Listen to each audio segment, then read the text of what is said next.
ತಾತ್ವಿಕ ಬೇರೆ ಇದೆ, ಸಾಮಾಜಿಕವಾಗಿ ಬೇರೆ ಇದೆ. ಹಂಗಂತೇಳಿ ನಾವು ಬ್ರಾಹ್ಮಣರ ಬೈದಷ್ಟು ತಪ್ಪಲ್ವಾ? ಒಂದು ಜಾತಿಯವ್ರನ್ನ ಇವತ್ತು ಯಾವ ಬ್ರಾಹ್ಮಣ ಸ್ವಾಮಿಗಳು ಲಿಂಗಾಯತರು ಬೈದಿದಾರ? ಪೇಜಾವರ ಸ್ವಾಮಿಗಳು ಯಾವ್ದು ಲಿಂಗಾಯತ ಬಗ್ಗೆ ವೀರಶೈವ ಮಾತಾಡಿದಾರ? ನಾವು ಪ್ರತಿ ಸಲ ಅವ್ರನ್ನ ಎಳೆದಾಳು ತರ್ತೀವಿ. ಪಾಪ ಅವ್ರೇನ್ ಮಾಡಿದ್ದಾರೆ? ಹಂಗಾಗಿ ನಾವು ಬ್ರಾಹ್ಮಣರು ಯಾವತ್ತು ಕೃತಜ್ಞರಾಗಿರಬೇಕು. ಯಾಕಂತ ಕೇಳಿ, ಬಸವನ ಬ್ರಾಹ್ಮಣ ಯಾರ ನಮ್ಮನ್ನು ಶೋಷಣೆ ಮಾಡಿರ್ತಲ್ಲ ಅಂತ ಒಬ್ಬ ಅದೇ ಜನಾಂಗದಲ್ಲಿ ಬಂದಲ್ಲ ಬಸವಣ್ಣ. ಅವ್ನು ಬಂದಿಲ್ಲ ಅಂತ ನಾವು ಇವತ್ತು ಎಲ್ಲಿ ಇರ್ತಿದ್ವಿ? ನಾವು ಶೂದ್ರಾಗಿ ಇರ್ತಿದ್ವಿ. ಅದಕ್ಕಾದ್ರೂ ನಾವು ಗೌರವ ಕೊಡಬೇಕು. ಅದಕ್ಕೂ ಬ್ರಾಹ್ಮಣರು ಬರಬೇಕಾಯ್ತಲ್ಲ ನಾವು ಉದ್ಧಾರ ಮಾಡಕ್ಕೂ. ಅದಕ್ಕೆ ಬ್ರಾಹ್ಮಣರಿಗೆ ನಾವು ಗೌರವ ಕೊಡಬೇಕು.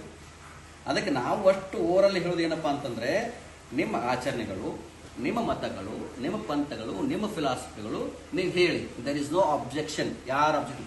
ಆದರೆ ನಾವೇ ಶ್ರೇಷ್ಠ, ಅದು ಕನಿಷ್ಠ, ಅದನ್ನು ಮಾಡ್ಲಕ್ಕೆ ಹೋಗ್ಬೇಡಿ, ಇದನ್ನು ಮಾಡ್ಲಕ್ಕೆ ಹೋಗ್ಬೇಡಿ ಅಂತೇಳಿ ನಿಮ್ಗೆ ಯಾರು ಕೂಡ GPA ಕೊಟ್ಟಿಲ್ಲ. ಅವರ ಆಚರಣೆಗಳಿದಾವೆ, ಅವರ ನಂಬಿಕೆಗಳಿದಾವೆ.